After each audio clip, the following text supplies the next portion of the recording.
Hello friends. कैसे हैं आप सब? आशा करती हूँ सभी अच्छे और स्वस्थ होंगे। आज की जो मैं ये कहानी लेकर आई हूँ, यह कहानी है रामकेश मीणा की, जो राजस्थान का रहने वाला लड़का होता है और वो दिल्ली आता है पढ़ाई करने के लिए। और वो जो लड़का था वो आईएएस की तैयारी कर रहा था और वो दिल्ली के द्वारिका से ही बीटेक भी कर रहा था। लेकिन वो था बहुत स्मार्ट, 6 फुट उसकी हाइट और देखने में बहुत ही ज़्यादा खूबसूरत। अब ऐसा लड़का था वो अट्रैक्टिव कि कोई भी लड़की अगर उसे देखती थी, तो वो बिना दोस्ती किए उसके साथ नहीं रहती थी। और वो लड़का कितनी ही लड़कियों के साथ में दोस्ती कर चुका था। तो अब इसी लड़के की कहानी मैं आपको बताने जा रही हूँ। और वो जो था लड़कियों को अपने रूम पर लाता था, उनके साथ में सभी तरह की हरकतें करता था और उनकी वीडियो बनाकर अपने लैपटॉप में हार्ड डिस्क में सेव कर लेता था। और इसके बाद एक दिन ऐसा होता है कि जो एक लड़की होती है मुरादाबाद की, और वो फोरेंसिक जो जांच की जाती है उसकी वो पढ़ाई कर रही थी। जैसे ही वो अपने कॉलेज से निकलती है, तो रामकेश मीणा उसे दिखाई देते हैं। और वो जॉब भी करती थी रिसेप्शनिस्ट की। और वहाँ पर जब रिसेप्शनिस्ट की जॉब करती है, तब वो रामकेश मीणा उसको दिखाई देता है। 6 फुट का लड़का होता है, बहुत ही बेहद खूबसूरत, देखने में बहुत सुंदर। और वो अट्रैक्टिव हो जाती है जैसे ही वो अपनी जॉब से निकल रही थी। लड़की भी उस पे लड़के को देखकर अट्रैक्टिव हो जाती है और दोनों आपस में बातें करते हैं। और बातें करते-करते उनकी एक दूसरे को नंबर भी एक्सचेंज कर लेते हैं। फ़ोन नंबर एक्सचेंज होने के बाद कॉलेज जब वो दोनों होते थे, क्योंकि वो बीटेक करके आईएएस की तैयारी कर रहा था और लड़की जो थी, जो ये फोरेंसिक जाँच बिठाई जाती है, उसकी तैयारी कर रही थी। दोनों की दोस्ती बहुत ज़्यादा बढ़ जाती है। लेकिन जो रामकेश मीणा था, उसको लड़कियों की आदत सी पड़ गई थी। जो भी खूबसूरत लड़की वो देखता था, उसी लड़की को अपने रूम पर ले आता था।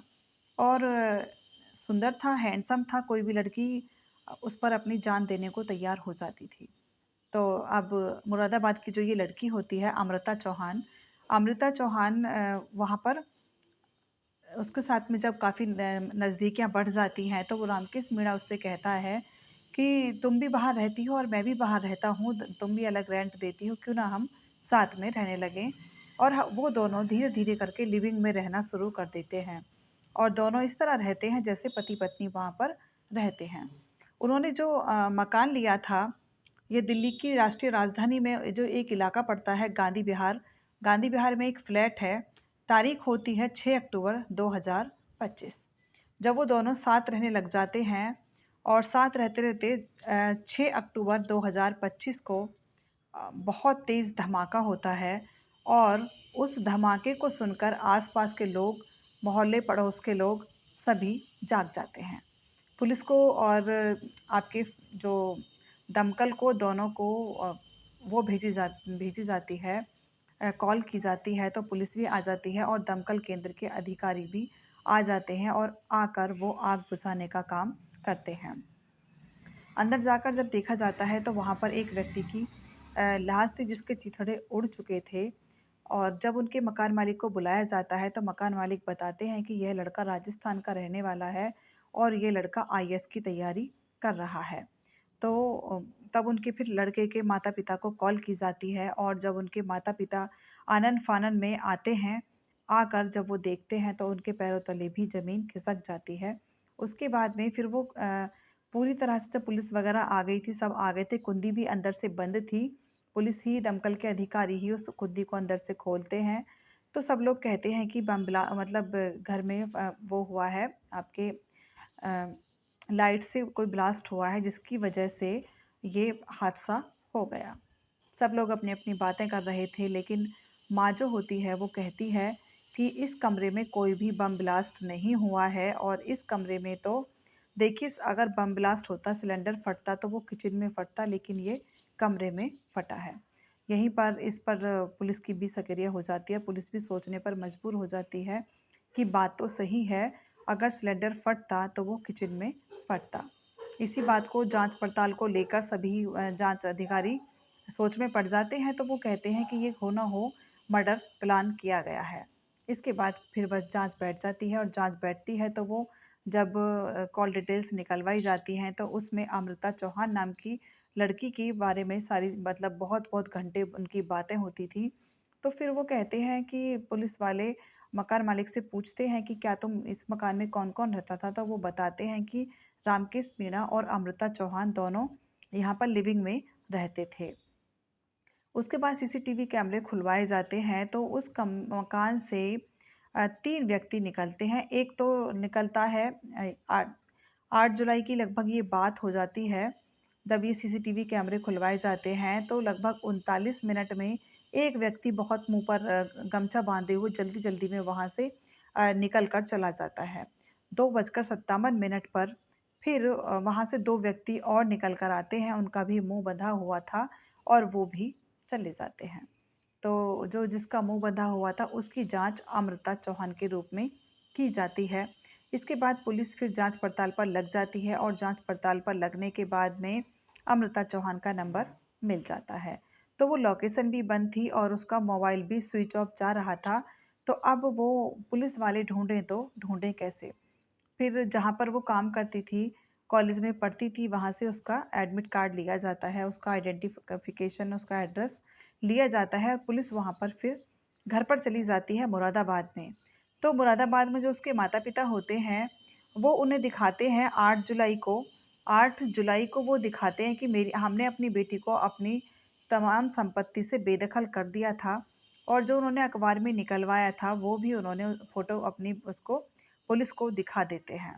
अब पुलिस वाले करें तो क्या करें? वो वहाँ से भी उठकर वहाँ से चले जाते हैं कि इस लड़की को बेदखल कर दिया गया है। तो माता-पिता कहते हैं कि वो गलत चाल-चलन में हमारी लड़की पड़ गई थी, इसलिए हमने अपनी बेटी को बेदखल कर दिया। फिर एक दिन ऐसा होता है कि जब पुलिस पूरी जाँच-पड़ताल कर रही थी, तो अमृता चौहान अपने ही किसी रिश्तेदार के यहाँ पर पाई जाती है और वहाँ से उठा ली जाती है। अमृता चौहान को उठाने के बाद में जब पुलिस उसको लड़की को पूछताछ के लिए लेकर जाती है और काफ़ी सख्ती करती है, तो वो बहुत ज़्यादा समय टूटने में नहीं लेती और अमृता बताती है कि मैं रिसेप्शनिस्ट का काम करती थी और वहाँ पर ये रामकेश मीणा मुझे मिला था जिसकी उम्र लगभग 32 साल की थी और कि मैं फ़ोरेंसिक टीम की पढ़ाई कर रही थी, जो फ़ोरेंसिक टीम की जाँच बैठती है कि मैं उसकी पढ़ाई कर रही थी, लेकिन वो अट्रैक्टिव बंदा था, हम दोनों लिविंग में रहने लगे। लेकिन जब मैंने ये देखा था कि वो मेरी वीडियोज़ बनाता है नहाती हुई की, या जब भी हम दोनों आपस में मतलब मिलते थे, रिलेशन बनाते थे, तब वो हमारी वीडियो बनाता था। और मैंने जब उससे पूछा तो वो साफ-साफ मना कर दिया कि मैंने ऐसी कोई वीडियो नहीं बनाई है। लेकिन जब हम दोनों में बीच में काफ़ी झगड़ा हुआ, मैंने उसके हाथ-पैर जोड़े, मिन्नतें की और उसे बहुत ज़्यादा मैंने उसकी रिक्वेस्ट की, लेकिन वो नहीं माना। मैंने कहा कि मैं अब तुम्हारे साथ नहीं रहूँगी, तुम एक अच्छे इंसान नहीं हो और तुम मेरी वीडियोज़ बनाते हो, लेकिन तुम इसका क्या करोगे? और मैं पुलिस के पास जाऊँगी और मैं तुम्हारी कंप्लेन कर दूँगी। लेकिन रामकेश मीणा पर इस बात का कोई फ़र्क नहीं पड़ता। वो कहता है, "जहाँ तुम्हें जाना है वहाँ जाओ, मैंने तुम्हारी कोई वीडियो बनाई ही नहीं है।" इसके बाद में जो लड़की होती है, लड़की सारी तमाम कोशिशें करके हार जाती है, लेकिन रामकेश मीणा उसको ना तो अपना लैपटॉप देता है और ना ही अपना फ़ोन। इसके बाद में जो लड़की होती है, वो उसका जो पुराना बॉयफ्रेंड होता है, वो होता है सुमित कश्यप। वो अ, बांग्ला गाँव का रहने वाला होता है और उसका जो पूर्व प्रेमी होता है संदीप कर्मी, वो जो गैस सिलेंडर होते हैं उनका नहीं, संविदा में काम करता है, वो तो मतलब उसका उसके जो प्रेमी होता है सुमित कश्यप उसका दोस्त होता है, जो पुलिस में संविदा पर काम करता है। तो सुमित जो है वो कहता है कि कोई बात नहीं, मैं अ, तुम्हारी वीडियोज़ उससे दिलवा दूँगा और वो दे देगा, डिलीट कर देगा। हम पुलिस वाले से बात करते हैं, मेरा दोस्त है और वो तुम्हारी वीडियोज़ डिलीट करा देगा। इसके बाद में वो दोनों वहाँ पर एक दिन ऐसा होता है कि अमृता चली जाती है, दरवाज़ा खुला छोड़ देती है, तभी सुमित और जो दूसरा लड़का बताया था मैंने संदीप, दोनों वहाँ पर पहुँच जाते हैं। रात में वो उस लड़के से कहते हैं कि तुमने जो इसकी वीडियोज़ बनाई हैं उन्हें हमें दे दो या डिलीट कर दो। लेकिन रामकेश मीणा जो होता है वो ज़िद पर अड़ जाता है और कहता है कि मैंने कोई भी वीडियो डिलीट नहीं की और ना ही मेरे पास में कोई भी अमृता की वीडियो है। वो बहुत रिक्वेस्ट करते हैं, जितना वो उनकी मिन्नतें कर सकते थे रामकेश मीणा की, वो उतनी ही मिन्नतें करते हैं, लेकिन रामकेश मीणा पर कोई फ़र्क नहीं पड़ता है। तो जो उसका पूर्व प्रेमी होता है सुमित, वो सामने ही वो रखा हुआ था केबिल जिससे मोबाइल चार्ज किया जाता है, उठाता है और उसकी गर्दन को दबा देता है। दबाने के बाद वो लड़का वहीं पर मर जाता है। मरने के बाद जो संविदा पर काम करने वाला था संदीप, वो वहाँ से भाग जाता है 2:36 पर। अब दोनों करें तो क्या करें? लड़की ने कहा कि हम इस काम को तो करने नहीं आए थे, लेकिन अब ये हो गया। तो वो कहता है कोई बात नहीं, अभी लड़की कहती है डरने की कोई बात नहीं है। मैं फॉरेंसिक के लिए जांच करती हूँ और हम कोई केमिकल ऐसा लेकर आते हैं और लाने के बाद में इस पर लगा देंगे ताकि पता भी ना चले। लड़की केमिकल लेकर आती है और उस लड़के की पूरी बॉडी पर लगा देती है, जितनी भी घर के अंदर, क्योंकि वो आईएएस की तैयारी कर रहा था, जितनी भी घर के अंदर किताबें कॉपियाँ होती हैं वो सारी किताबें कॉपियाँ उसके ऊपर चिता की तरह चिन देते हैं। और चिनने के बाद क्योंकि लड़का जो था उसका बॉयफ्रेंड सुमित कश्यप, वो गैस सिलेंडर का काम करता था, तो उसे ये पता था कि गैस को खोलने के बाद कितनी देर में लगभग आग लग जाती है। वो उसके पास बस एक यही गलती कर देते हैं कि वो सिलेंडर लाकर लड़के के पास रख देते हैं और उसको फिर खोल देते हैं और फिर उसके बाद दोनों वहाँ से निकलते हैं, जाली तोड़कर कुंडी को बंद करते हैं। उसके बाद जाली को फिर ऐसे ही सटा देते हैं। तो लगभग 3-4 बजे की ये बात थी और दोनों बाहर जाकर खड़े हो जाते हैं और तब तक खड़े रहते हैं जब तक कि गैस सिलेंडर फट नहीं जाता। लड़के के चीथड़े-चीथड़े उड़ जाते हैं और लड़का बिल्कुल वहाँ पर बिखर जाता है और वो उसका लैपटॉप और हार्ड डिस्क भी वहाँ से ले जाते हैं। उसके बाद 18 अक्टूबर 2025 को सुमित और अमृता चौहान दोनों को गिरफ्तार कर लिया जाता है और दोनों को गिरफ्तार करने के बाद में जब वो देखते हैं, पुलिस वाले उसके लैपटॉप को और हार्ड डिस्क को देखते हैं, तो उसमें लगभग 15 ऐसी लड़कियों की वीडियोस थीं जो उसके साथ रिलेशन बना चुकी थी। तो कहीं न कहीं ये रामकेश मीणा को एक गंदी लत पड़ चुकी थी। कहीं न कहीं तो देखिए हर बुराई का अंजाम बुरा होता है, अगर पाप का घड़ा भरता है तो वो फूटता भी है। 15 लड़कियों की ज़िंदगी बर्बाद करने के बाद ये 16वीं लड़की थी जो फोरेंसिक टीम के लिए पढ़ाई कर रही थी और वो एक्टिव रहती है अपने रिलेशन में, तो उसको पता चल जाता है कि रामकेश मीणा ऐसा कर रहा है। अगर रामकेश मीणा ने ये इतनी बड़ी गलती नहीं की होती, तो दोनों का रिलेशन चलता रहता और दोनों खुशी-खुशी रह रहे होते। अब लड़की की भी ज़िंदगी खराब हुई और सुमित कश्यप की, संदीप की और अमृता की। सभी का घर बिखर गया, सभी के सपने चूर-चूर हो गए।